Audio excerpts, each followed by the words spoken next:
السلام عليكم ورحمة الله وبركاته. اللهم صل وسلم وبارك على سيدنا محمد وعلى آل سيدنا محمد.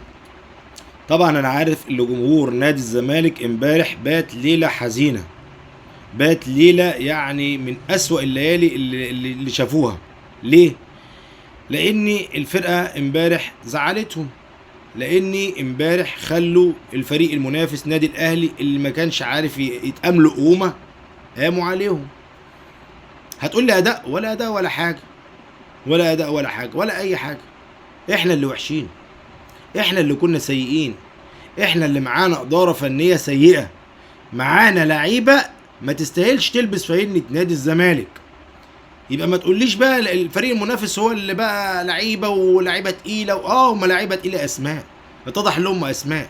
هم عندهم مشاكل في النادي يا جماعة، ومشاكل فنية ومشاكل بقى الله أعلم ما بينهم، بدليل لما شفنا مشكلة ياسر إبراهيم مع مروان اللي هي في حكاية أفضل لاعب، وإزاي بقى بتتاخد بالمقاييس. كابتن ياسر بيقول، مش احنا اللي بنقول، ازاي بتاخدوها بالمقاييس يا جماعة؟ أحسن لاعب بتحسبوها ازاي؟ طب ما زميلك اللي خدها، زميلك في الفرقة اللي خدها. فأنا بقول لك اللي فيه مشاكل. احنا بقى نسينا الجمهور بتاع النادي الأهلي كل المشاكل دي بفوز امبارح على النادي بتاعنا، على نادي الزمالك. يبقى احنا اللي نسيناه المشاكل دي. نسينا واحد زي حسين الشحات كانوا قاعدين بيقول لك لا يصلح ولازم يمشي وبيشوفوا له عقد ومش عارف ايه، بقى هو نجم الشباك، وازاي حسين ما بيلعبش اساسي، وازاي مش عارف ايه. يعني احنا كفرقه نادي الزمالك اللهم صل على النبي علينا، ربنا يبارك فيهم يا رب، ربنا يخلي النادي ده ايه بقى، النادي ده ربنا يخليه. بقى بدعي واقول، لان احنا اللي عايز نقطه بنديله، واللي عايز ثلاثه بنديله على طول، واللي هو هيهبط بنديله نقط، واللي هو بيتصدر دلوقتي هيتصدر زي الاهلي كده. خد يا عم الثلاث نقط اهو، تصدر يا عم، ايه المشكله يا عم؟ ده احنا عادي يعني، ما بنبخلش. اللي عايز حاجه بنديها له، احنا اللي عايز حاجه بنديها له. دجله لسه طالع من الدوري الممتاز عايز يفوق ويظهر، خد لك 3 نقط. المقاولين اللي لاعب بيتغلب دلوقتي من اي فرقه، لا خد لك نقطه كمان وتعادل معايا انت الاخر، ايه المشكله؟ والجونه يلا خد لك نقطه كمان، ايه المشكله يا جدع؟ ما تاخد لك، ما احنا مزاج شغال. الله، الاهلي وحش والجمهور قاعد بيشتم فيه وبيشتم في لعيبته، وقاعد بيقول لك لا يصلح ولازم يجي مدرب ولازم يجي لعيبه افضل من كده، وهو معاه افضل لعيبه في افريقيا بحالها، افضل لعيبه في افريقيا بحالها في نادي الاهلي. وفي الاخر وبيشتموا بيعملوا انت وتقول لا لا لا لا لا، ما تزعلوش، احنا نادي الزمالك هنلاعبكم، هنخليكم تفوزوا. ازاي؟ ما انا اول دقيقتين يا جماعه ده انا مضيع 3 4 تجوان، اول 10 دقايق مضيعين جولين 3، جولين 3 اول 10 دقايق. لا، ده الاهلي لازم يفوق يا جدعان، فوقوه. اعمل ايه؟ ريح ورا بقى، وادوا الفرصه لحسين الشحات اللي كان الجمهور بيزوم عليه، لا يبقى هو النجم وهو يتريق على الناس، مش مشكله. لا عادي، المشكله يعني مفيش مشكله يعني، ماشي. ليه؟ ما الاهلي هيفوز بعد كده هتصدر، يقول لك زي ايه، ما بيطلع ما بينزلش. مش دي المقوله اللي عند النادي الاهلي؟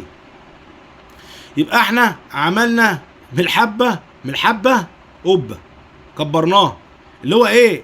النادي الاهلي كان جمهوره يعني خلاص مش طايق بعض اللعيبه ومش طايق الاداء ومش طايق اي حاجه. دلوقتي لا، الاهلي هو كل حاجه دلوقتي، وهيتصدر، والاهلي البطل، وانتوا كنتوا حاجه كده مؤقته، وعرفتوا مكانكم فين، وعرفتوا. ده الاعلام بتاعهم بقى ظهر دلوقتي، الاعلام اللي ساب المشاكل بتاعتهم دلوقتي ظهر، اللي احنا متصدرين واحنا الكبار، والكبير يا ابني ملوش، اللي هو الكبير نادي الاهلي دوت، وهو زعيم افريقيا وزعيم مصر وزعيم. شفتوا يا لعيبه الزمالك هزيمه الماتش عملت ايه؟ شفتوا وصلتوهم لفين؟ شفتوا طلعتوا النادي الاهلي لفين؟ لعيبه مستهتره، لعيبه عندها لا مبالاه، لعيبه مش هاممها الجمهور اللي راح ده، اللي جاي من اسوان، واللي جاي من طنطا، واللي جاي من البحيره، واللي جاي من هنا، واللي جاي من هنا، ولاعيبه يعني ناس، قصدي جمهور جاي مبيت في القاهره عشان يعني يتفرج على فرقته، عنده عشم وعنده بص يعني حب لعيبته بطريقه رهيبه، وفي الاخر انتوا بتخذلوهم. بس احنا قلنا يا جماعه من الاول، والله انا قلت السكواد ده لا يصلح، مدير فني لا يصلح، الاداره ما تنفعش. انا بناشد كده الاستاذ اشرف صبحي وزير الرياضه، الاداره دي عارفه اللي عليها مديونات للعيبه سابقه، لعيبه سابقه ومدربين سابقين، وكان في ايقاف قيد، وكان في برضه مشاكل للعيبه ما خدتش فلوسها من السنه اللي فاتت. يعني هم عارفين كل حاجه، وقال لك احنا هنحل الحاجات دي وهنجيب لعيبه كويسه وهنجيب مدير فني كويس وهنجيب كل ده. جبت لي مدير فني ضعيف. حتى بالمناسبه كره اليد، المدرب شفت الماتش بتاع برشلونه والزمالك، مدرب ضعيف 45-22. ايه ده؟ بقى الزمالك اللي كان بيلعب قدام اي فرقه عالميه عادي ند بند يتغلب بالفرق ده. الزمالك مفيش ولا منظر ولا شكل في كرة اليد يا جدع. جايبين مدرب ضعيف وجايين بيقول لك هيمشوه او مشوه.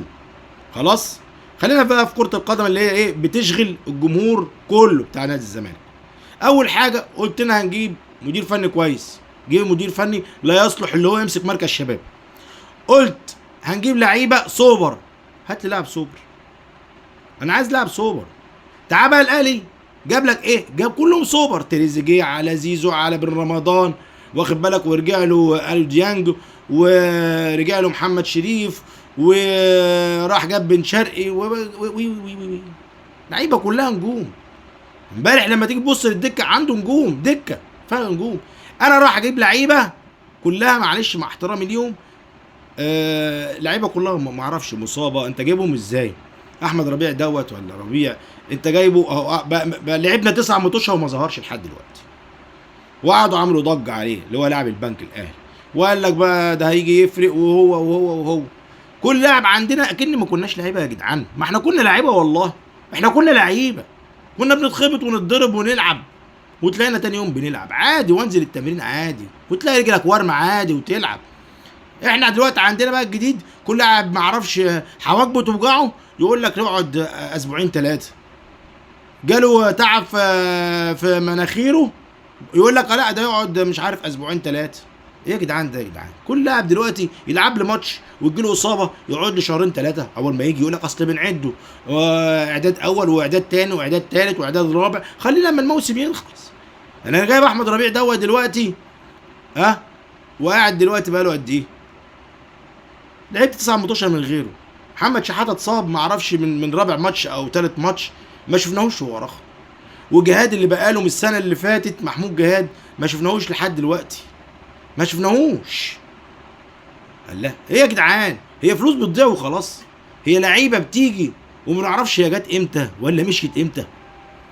ما هو دي المشكله، ما عندكش لجنه رياضيه من لعيبه قدامى يكونوا خايفين على نادي الزمالك وبيحبوا نادي الزمالك، يجيبوا لعيبه تليق بنادي الزمالك. كل واحد بيجيب لك لاعب كده بمزاجه ويجيبه ويجي. انا واحد زي دغموم ده لاعب كبير اللي عرفته مؤخرا اللي كان ماضي للزمالك وسابوه عشان يجيبوا بشلاك. يا جدعان بقى لاعب قدام عينيا زي دغموم ده فرقه واسيبه واروح اجيب بشلاك؟ يبقى احنا ما عندناش حد بيحب الزمالك، احنا النجوم عندنا ما يحبوش الزمالك يا جدعان، صدقوني. ما انت لو بتحب هتجيب لاعب صح يليق بنادي الزمالك، هتجيب مدرب يليق بنادي الزمالك. ما تصعب بقى لعيبه يا عم، اوعى تكون عندك عشم اللي انت بعد ده كله هتنافس. ده انت جايلك بيراميدز بقوته واخد بقى قوه هائله بالفوز بالمباريات اللي هي طلع فيها ديت، واخد بالك، ولسه افريقيا خدها وبرضه متوقع ياخد افريقيا السنه دي برضه بيراميدز بالفريق اللي معاه دوت، ويعني بصراحه مأدي. يبقى انت عشان نبدا صح، حلول صح، يعني يا سياده الوزير، لا الاداره دي لو انتوا مش هتعرفوا تعملوا الحلول دي اللي انت تجيب 7-8 لعيبه سوبر في فتره الشتاء اللي جايه ديت، امشي. مش هتجيب مدرب على قد نادي الزمالك وحجم نادي الزمالك، مع السلامه.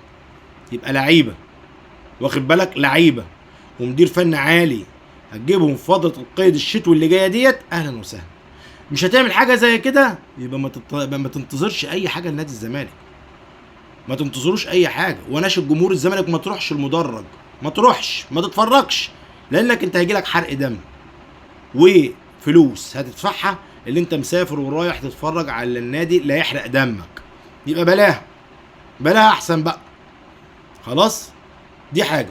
يبقى قلنا اداره لو ما عملتش الحلول دي خلاص، ما جاش مدير فني كويس ولاعيبه كويسه، يبقى خلاص قولوا مع السلامه، احنا هنمشي، مش هنعرف نجيب الحاجات دي، الموضوع كبير علينا. يبقى ايه، سياده الوزير يشكل لجنه تدير نادي الزمالك. هتقول بقى كل شويه لجنه، ما هتعمل ايه؟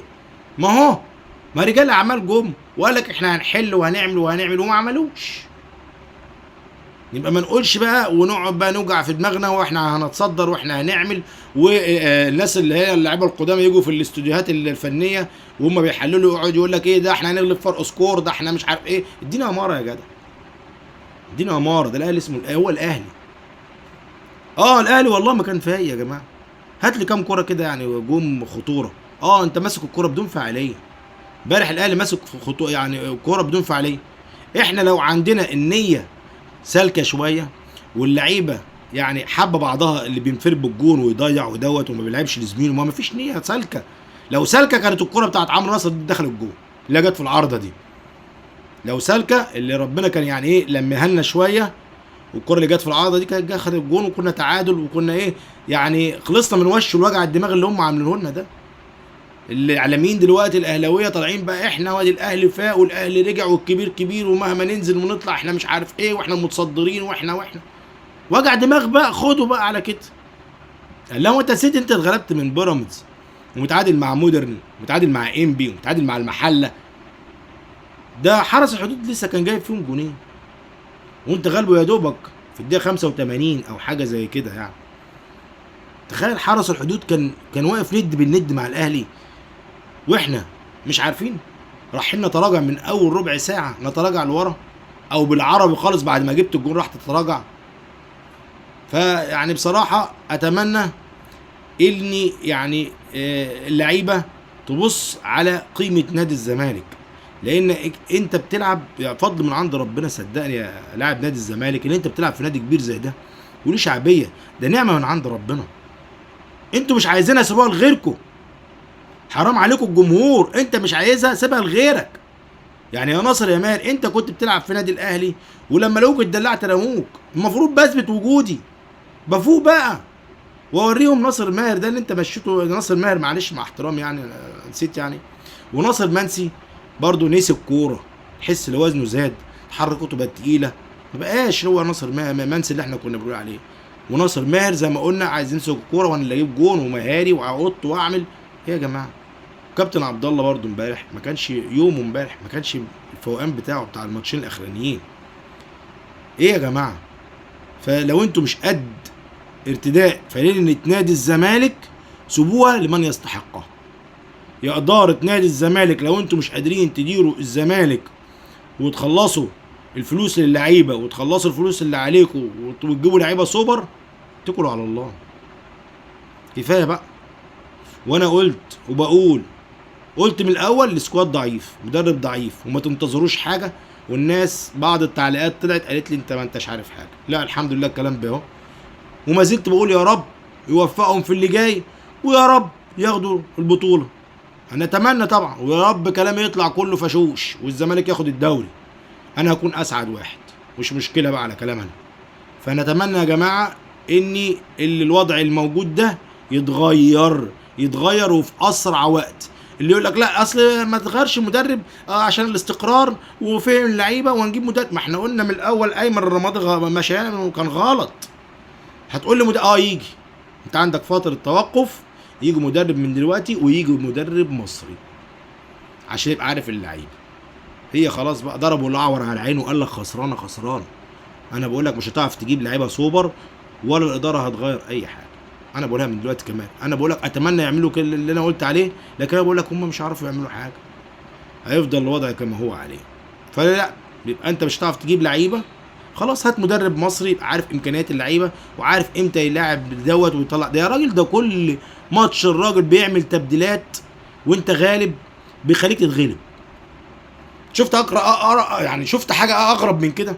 يعني ابقى غالب المفروض بعمل تغييرات تحافظ على الفوز او تعزز الفوز، لا ده انا بعمل تغييرات يا اما تعادل يا اما هزيمه.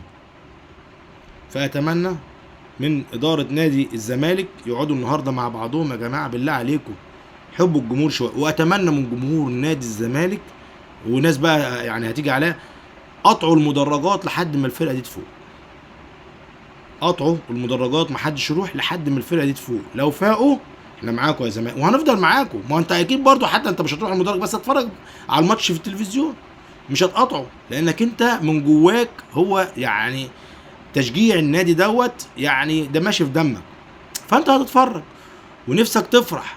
واكيد لما يرجع للانتصارات ونشوف لعيبه رجاله قد مسؤوليه نادي الزمالك، صدقوني الناس ترجع المدرجات تاني. وانا اقول ارجعوا المدرجات تاني عشان الزمالك محتاج الدعم من الجمهور. لكن طالما احنا بنروح كجمهور في الهزايم والمشاكل ونقول احنا الجمهور وافي، لا يا جماعه مش كده. ما انت طول ما انت معاه هو مش في دماغه حاجه. لكن لما اتركوا المدرجات فاضيه كده يمكن يحسوا بيها، يمكن يحسوا بالمؤازره اللي انتوا بتعملوها لهم، يمكن يحسوا بالوقفه اللي انت واقف في ظهرهم كده، يحسوا بيها. فانا برجو من جمهور نادي الزمالك لا، مباراتين ثلاثه كده ما تروحش لحد ما نشوف المباراتين الثلاثه دول ان شاء الله لو فازوا فيهم روح. واتمنى ان شاء الله اللي جاي يبقى افضل باذن الله لنادي الزمالك، وشكرا.